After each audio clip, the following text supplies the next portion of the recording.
catchy tune. We should just keep listening to this for a little bit longer. Well, I'm just joking. Hi, I'm Mr. Gherkin. I'm the assistant principal. And today this video is to go over our student handbook. So let's get started. Alright, let's begin our student handbook review.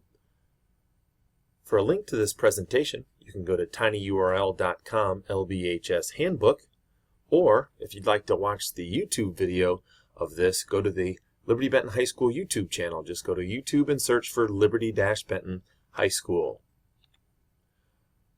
For your student handbook, all of our student laptops have already been preloaded with our student handbook, our athletic handbook, and the laptop policy and procedure manual. And those can be found in your C drive of your student laptop. You may prefer to use that student handbook during this review. Once you go to your C drive, just search for a folder titled LB Documents.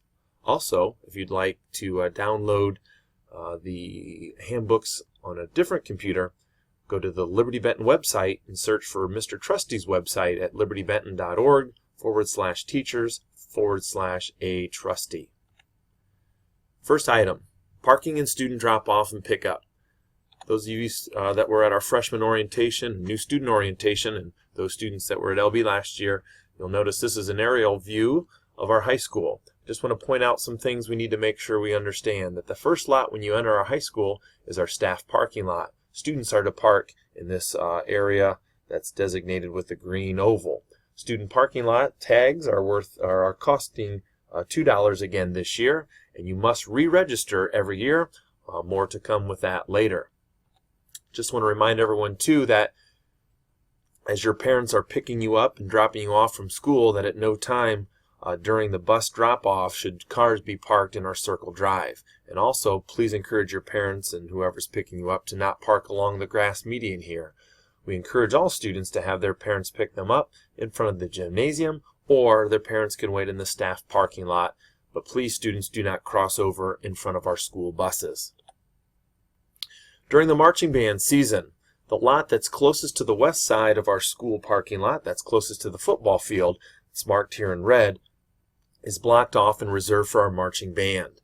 All students can park on the east side of our parking lot closest to the road, and the first parking row is allowed, but no other cars are to be parked in this area during the marching band season.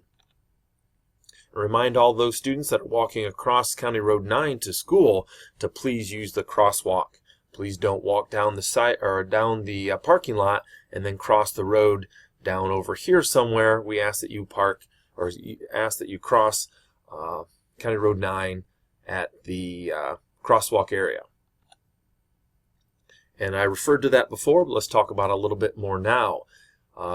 You might have registered online last year. We're going to continue our online registration this year, and that is to be done each year. So students, you need to re-register your vehicle each year. Parking tags are $2 if you don't already have one. And if you have a parking tag from an older brother or sister, you can reuse those. All that you need to do is re-register that parking tag number. So to complete the registration, an email will be sent out, but also we ask that you go to our school website this year, liberty-benton.org, and just search from that main screen for vehicle registration. And once you get to that vehicle registration page, it'll take you to the link where you can fill out your online registration form. Just so you know in advance, when you fill out the form, the items you're going to need to know: the make, the model, and the year of the car, the color of the car, also the license plate number, and then if you already have a parking tag, the parking tag number. But if you don't have a parking tag, you still need to fill out the form, and there'll be a checkbox to say that you need a parking tag number, and then you'll be prompted to come down to the office and pick up a tag, and that again costs $2. Let's talk a little bit about our dress code. And again, all items that are in our handbook aren't going to be covered today. I'm just going to briefly cover some of the main points. First of all, some of the common issues we see with dress code. At no time are any of your jeans to be holey. There's to be no holes in jeans, even if it's threadbare or even if you have anything underneath it, like leggings or any other type of patches underneath them. Those types of items are not allowed for our dress code. Also, another common item are short shorts. So ladies, just be aware, of course, the shorts that have pockets hanging out are way too short, but any of the athletic shorts that most girls wear to practices are not allowed to be worn during school time. And just a reminder too that our policy states that there's to be a 3 to 4 inch inseam with our shorts. And another common issue that we see are tank tops and cutoffs. Just a reminder that tank tops are at no time allowed. And even though it might be a nice top, ladies, just remind you that anything that's off the shoulder, as long as it is to the shoulder, it's okay. But if a tank top is being covered and then your shoulder is visible, that is against our dress code. And finally, the last one, just want to remind you that at no time are hats or sunglasses or bandanas allowed to be worn during school. The only exception is when we have our Spirit Weeks. All right, let's take a little break from our review and have some fun with trivia. And these questions are about our teachers, so let's have some fun with some teacher trivia. And here's our first trivia question. This teacher is starting their 43rd year in education today. Is it A, Mrs. Hazelton, B, Mr. LaFontaine, C, Mrs. Foltz, or D, Mr. McRedmond? And the answer is Mr. McRedmond. Today marks his 43rd first day of school as a teacher. So for those of you that think you've been in school for a long time, just imagine Mr. McRedmond is in his 43rd year. And I don't know, maybe Mrs. Hazelton, Mr. LaFontaine, and Mrs. Foltz combined together maybe have 43 years of experience. No, that's just a joke. Congratulations, Mr. McRedmond, on an outstanding career, and have fun on your 43rd first day of school. Our next item of business deals with attendance. And just so you know, the handbook has a lot of information dealing with attendance, and that can be found on pages 6 through 10. I want to point out some changes that we've made in our attendance policy. So you'll notice the first change here, that it's not acceptable to miss a first day of school if your appointment, your medical appointment, is a local appointment. In other words, if you have an appointment in the afternoon, say at 1 o'clock, it's not acceptable for you to not be in school early in the day, early in the morning. Those periods that you miss will be counted as unexcused absences. And I just want to remind everyone different reasons why you can be marked unexcused if you have car trouble, overslept, missed the bus, shopping, haircut, beauty appointment, babysitting, unless it's an emergency, suspension from school, truancy, any non-medical appointment, and any other absences not listed as excused. Those are all our unexcused absences. And remember, in an unexcused absence, you get zeros on those assignments. And I marked in yellow down here just to make sure everybody's aware. If you miss any school, you must notify the office within 3 days. You can either call the office or get a note from your parent or guardian. Again, your parent has to call, but we need to receive notification in the office. If no notification is received, the absence will be counted as unexcused. And as I said before, an unexcused absence means a 0 for that class for that day. Just to remind everyone of our tardy policy, once you accumulate 3 tardies in a class period, our policy states you get a detention. 5 tardies is a Saturday school, 8 is an in-school suspension. If you accumulate 11 tardies in a semester, you get an out-of-school suspension. And remember that tardies reset at the end of the semester, not at the end of the quarter. And I also want to point out a change. This change is new this year. Our county truancy department has kind of upped the ante, if you will, about what we can do with students that don't come to school and get marked as unexcused absence. So if you accumulate 2 unexcused absences, what we can do is you're going to get a detention because you're not reporting that absence to school, but also we can report those absences to our county truancy officer. And then once you get to 3 unexcused absences, you set up with what's called a pre-court conference where you meet a juvenile probation officer to help alleviate any attendance issues. So let's make sure we're in school and we're on time to every one of our class periods. Next items, again, they're in our handbook. I've identified the page numbers and I just want to highlight some things. First is makeup work. Remember, if you miss a day of school, you have 1 makeup day for each day of your excused absence. And if you're absent on the day of the test, remember, you are expected to take that test the day that you return. Medication is on page 11. Reminder, if you have to take medication, that there are forms in the office that you have to fill out, and the medication is dispensed from the office. So in other words, you cannot have any medication at all in your locker or in your purse. Next item is dealing with our cafeteria. Remember that we have a closed lunch policy, which means that you're not allowed to leave school to go get lunch, or you're not allowed to have food brought in. And Mill Street students, just a reminder that you're going to eat lunch at LB. And our last item on this page is our free and reduced policy. Reminder that's on page 12, and that application is due at the beginning of the year. So again, talk with your families if that's something that is important for you. Let's have another trivia question. Which of the following is a 2001 movie starring Angelina Jolie as the character Lara Croft? Is it A, Matt Rader, B, Tony Rader, C, Ann Rader, or is it D, Tomb Raider? And the answer is Tomb Raider, of course. I just thought it was interesting. We have 3 Raiders in our school district. Of course, Mr. Matt Rader is one of our math teachers at the high school. Mr. Tony Rader is one of our science teachers. And Mrs. Ann Rader is the wife of Matt, and Ann is one of our intervention specialists at our elementary school. And now on to cell phones and electronic equipment. Our cell phone policy, trying to simplify it as much as possible. If you think of it as green, yellow, and red zones, a green zone is where cell phones are okay to use. And we are saying that it's okay to use your cell phone when you're in the cafeteria, in the hallways, and in study halls. But just a reminder, this is very important, that at no time are any audible music or sounds allowed to be played with your headphones. With your phone or iPod. Remember that you must use your earbuds or your headphones. Reminder also that no calls are to be made on cell phones except if you're in the office or after school hours. A yellow zone is one where the cell phones are okay to use, but you must have the teacher's permission. And just a reminder to every student that the teacher has to say whether or not you're allowed to use your cell phone in their classroom. So if the teacher gives you permission, make sure that you get that permission before you have your cell phone out. And our red zones, of course, are where cell phones are never to be used. And cell phones are never to be used in the bathrooms and the locker rooms. And also a reminder that cell phones are never to be used during exams or tests. Now on to laptops. Again, we have a laptop policy that covers a lot of this. And again, I'm just kind of briefly going over some of the general guidelines. But just remind you to take care of your laptop. Or first, dealing with laptop etiquette. Remember, you can identify your laptop with some type of string or a piece of tape or something so you know which laptop is yours.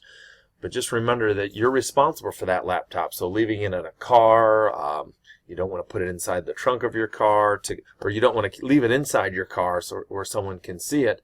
You want to make sure that's in a place where it's safe and secure.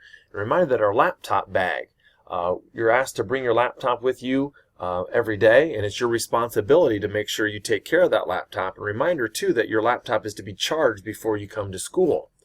And now this is a new item, so I've kind of highlighted these in yellow just to make sure everybody understands that at no time are items allowed to be in the laptop bag. The only exceptions are the charging cord and a mouse. So now again, let me just say that it is so important now. We had more than 10% of our laptops last year had some damaged screens, that no items are to be stored in the laptops. No notebooks, no spiral notebooks, anything else. Now just a reminder what the changes mean. If you are found to have anything other than the charging cord or mouse in your laptop bag, your insurance coverage is lost. And that means that any damage to the computer after that fact will be billed to your student fees. And again, there's an insurance amount that's paid in your student fees every year, and that covers the damage to the computers. But if you're not following our policy and putting items in your bag, your insurance coverage is automatically null and void, which means that if there is any damage, you get charged for it. And here's another change to our policy, number 2 here at the bottom. Any damage or defect to your laptop must be reported to the laptop help desk, to Mrs. Taylor, in the library, and you're asked to do that within 24 hours. We had issues with students where keys would break off their screen, or their screen would have a crack and it would still work and they just kept using it. If your laptop is damaged, you are expected to report that to our laptop help desk in the library, and we ask that you do that within 24 hours. Let's talk about backpacks, book bags, and purses. Reminder that backpacks are great to be bringing things to and from school, but you're not allowed to be using a backpack at all during the school day. And again, between classes, backpacks are not allowed. Now, the only exception are those drawstring bags, cinch sacks. Those are okay, but they must be less than 12 inches. And ladies, your purses, if it's large enough to carry a book, it's considered a book bag. So please, we ask that you limit the size of your purses. Let's talk about our school facility. To take care of our great facility, just want to remind you that our building was built in 1995, and this is the 21st year in this building. At no time are food or drink allowed in the A wing or in classrooms. Now again, that is exceptions if a teacher is having some type of party, but you are not allowed to bring food or drink into the A wing. The only exception are clear water bottles, and those clear water bottles must remain in the student lockers. So again, just to make sure this is as clear as possible, you cannot have any breakfast food, donuts, coffee, cappuccinos, anything down in our academic wing. All those things must be consumed in our cafeteria. Our next item deals with communication. Just to remind you that our contact number at the high school is 419-424-5351, and our school website is at liberty-benton.org. And on our school website, every one of our teachers, there's a contact page on the website, and you can find your teacher's email address there. And also, students want to make sure our instant alert service, you have updated information in there. So if you go to instantalert.honeywell.com, your parents were given access to that information. Please make sure you keep your information updated. And also, the way we communicate sometimes is through Twitter and Facebook, and our Twitter account for our high school is at Liberty-Benton-HS, and our Facebook page is Liberty-Benton High School. And just also want to remind you that we are a Google Apps for Education school, and that's what we use our email now through district-wide. Everything goes through Google. Trivia question number 3. Which of the following teachers is not new to Liberty-Benton this year? Is it A, Mrs. Ashley Amspaugh? Is it B, Miss Carrie Hogue? Is it C, Mrs. Jill Erickson? Or is it D, Mr. Mark Veracco? And the answer is Mrs. Erickson, of course. We have 3 new teachers at our high school. Mrs. Amspaugh, she's a Spanish teacher. She teaches Spanish 2 and 3 this year. And Miss Hogue is a Spanish teacher as well, and we have a brand new Spanish department. Miss Hogue teaches Spanish 1 and the Spanish 4 and 5, and she also goes over to our middle school to teach Spanish 1. And Mr. Mark Veracco, he's our intervention specialist. Welcome to Liberty-Benton. Next, dealing with communication is announcements. Communications also, we have morning and afternoon announcements at the start of the first period and the beginning of 7th period. And students, we ask that you're quiet during announcements so that the important information that's given there, all the students can listen to that. And also your parents can read our daily announcements on our school website. And students, the third bullet point here, I want to make sure I remind you to check your email daily. We're going to continue to increase our email to save paper in terms of information that's getting sent out, and specifically from a discipline perspective, I know a lot of the information that I'm going to be giving students in terms of discipline are going to be dealt with electronically through email, so it's important that you check your email every day. We have 4 items here on this page, and just to remind you that everything has a page number associated in our handbook, and I'll just cover these really briefly. Remember our grade average plan, that our semesters are broken down into the 40-40-20 percentages. That means 40% the first 9 weeks, 40% the second 9 weeks, and 20% in the exam. Valedictorian and salutatorian, there's been a change in that, so those seniors, make sure you listen up for this. A cumulative GPA for all 8 semesters. If you go to high school, there's 2 semesters a year for 4 years. That's 8 semesters. Our old policy, valedictorians were determined after the 7th semester, so halfway through their senior year, our valedictorians were chosen. That has changed. It goes all the way up into the end of the school year. So please make sure, seniors, for valedictorian and salutatorian honors, you pay attention to that change. Eligibility, just a reminder, on page 31, our policy states that you're not allowed to have 2 Fs on the grade card. You also must be passing 5 classes. And just when you're figuring out your eligibility, remember that physical education, PE, does not count in those classes. And also, seniors, your exam exemptions that you can earn at the end of the year, you must have a C- or better in that course to earn that exam exemption. Millstream. You know, post-secondary, I left it on there just to make sure I stress the change. Millstream students, for those students that leave our building, we used to call post-secondary, but now they're called College Credit Plus. Those students that leave to take college classes are not called post-secondary students anymore. It's called our College Credit Plus plan. But remember, if you're an A and C block Millstream student, you must remain at LB for all of your fourth period class, including your lunch. And if you're a B block student, you want a lunch at Liberty-Benton when you get back from Millstream, you must order a lunch in the morning.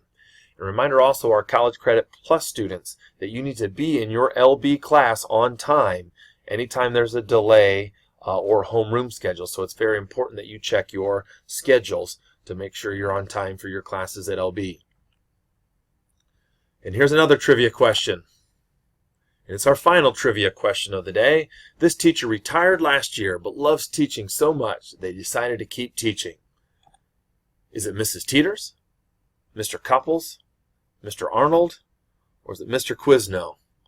Now, I think all these teachers love to teach, but you did not know that Mr. Quizno had 30 years in education this past year and he retired, but he is back teaching again. So welcome back, Mr. Quizno.